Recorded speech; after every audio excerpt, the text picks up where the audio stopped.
ഇത് ചതിയാണ്, ചതി. Hey guys, ഞാൻ അഗൈൻ ഒരു ഫണ്ട് കളക്ഷൻ വീഡിയോ ആയിട്ടാണ് വന്നിരിക്കുന്നത്. അപ്പം നിങ്ങൾ ചോദിക്കും ഈ പെണ്ണിന് വേറെ പണിയൊന്നുമില്ലെന്ന്. പക്ഷേ അങ്ങനെയല്ല ഗായ്സ്. ഈ ഇരിക്കുന്ന വ്യക്തിയെ കണ്ടോ, ഇനി ഒരാളും കൂടി ഉണ്ട്. അവർ രണ്ടുപേരും കൂടി നമുക്ക് തരുന്ന പണിയാണ് ഫണ്ട് കളക്ഷൻ എന്ന് പറയുന്നത്. രാവിലെ തന്നെ എല്ലാവരും വന്ന് ഇതുവരെ കളക്ട് ചെയ്ത ഫണ്ടൊക്കെ തിരിച്ചു കൊടുത്തിട്ട് ഇനി തീരാനുള്ള കൂപ്പൺ കൊണ്ട് നമ്മൾ പിന്നെ ഇറങ്ങുകയാണ്. ആദ്യം തന്നെ ഐശ്വര്യമായിട്ട് കോളേജിൻ്റെ ഫ്രണ്ടിൽ നിന്ന് തുടങ്ങാമെന്ന് പറഞ്ഞാൽ അവിടെ നിന്ന് അവരുടെ അടുത്തേക്ക് പോയി ചോദിച്ചു. ഒന്നും കിട്ടിയില്ല. അങ്ങനെ നടന്ന് അവസാനം നമ്മളൊരു പാർട്ടി ഓഫീസിലെത്തി ഗൈസ്. ഇവനാണ് ഞങ്ങളെ വിളിച്ചോണ്ട് വന്നതെങ്കിലും കയറാൻ ഏറ്റവും മടിയുള്ളതും അവന് തന്നെയാണ്.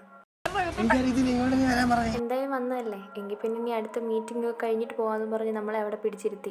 അത് കണ്ടോ, നല്ല ഭംഗിയില്ലേ? 10 മിനിറ്റത്തെ കാര്യമുള്ളൂ എന്ന് പറഞ്ഞ് നമ്മളെ അരമണിക്കൂർ അവരവിടെ പിടിച്ചിരുത്തി. എന്താണ് ഇവിടെ സംഭവിക്കുന്നത് പോലും മനസ്സിലാവാതെ ഞങ്ങൾ അത്രയും നേരം അവിടെ കുത്തിയിരുന്നു. ഫൈനലി നമ്മൾ അവിടെ നിന്ന് ഇറങ്ങി ഗൈസ്. നമ്മുടെ കൂടെ സെയിൽസ് ഗേൾസ് ഒക്കെ ഉണ്ട്. ഫണ്ട് റൈസിങ്ങിന് ഇത്രയും സമയം ഉണ്ടായിട്ടും അതിൽ ഒരു കൂപ്പൺ പോലും വെക്കാതെ അവസാന നിമിഷം ഓരോ കടകളും വീടുകളും കയറി ഇറങ്ങുന്ന അമാനത്താഹയാണ് ഞങ്ങളുടെ ഹീറോ. ഹീറോ ആണോ സീറോ ആണോ നമുക്ക് മാത്രമല്ലേ അറിയൂ.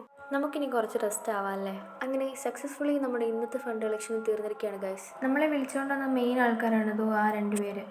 എന്തൊരു വെയിലാണെന്നറിയ, ഈ വെയിലത്ത് കൊണ്ട് രണ്ടുപേരും നടത്തിക്കൊണ്ട് പോവാണ് കൂപ്പൺ വെക്കാൻ. വയ്യാന്ന് പറഞ്ഞതൊക്കെ കേൾക്കുന്നില്ല. അങ്ങനെ നമ്മൾ തിരിച്ച് കോളേജിലെത്തി. എനിക്ക് 20 കൂപ്പണാണ് തന്നത്, ഇവർക്ക് എല്ലാവർക്കും 10 കൂപ്പണാണ് കൊടുത്തത്. ഇതാണ് അവൻ തുടക്കത്തിലെ പറഞ്ഞ ചതി. ഇതാണ് നമ്മുടെ സ്വന്തം വിശാൽ ബി. ഭയങ്കര നാണക്കാരനാ.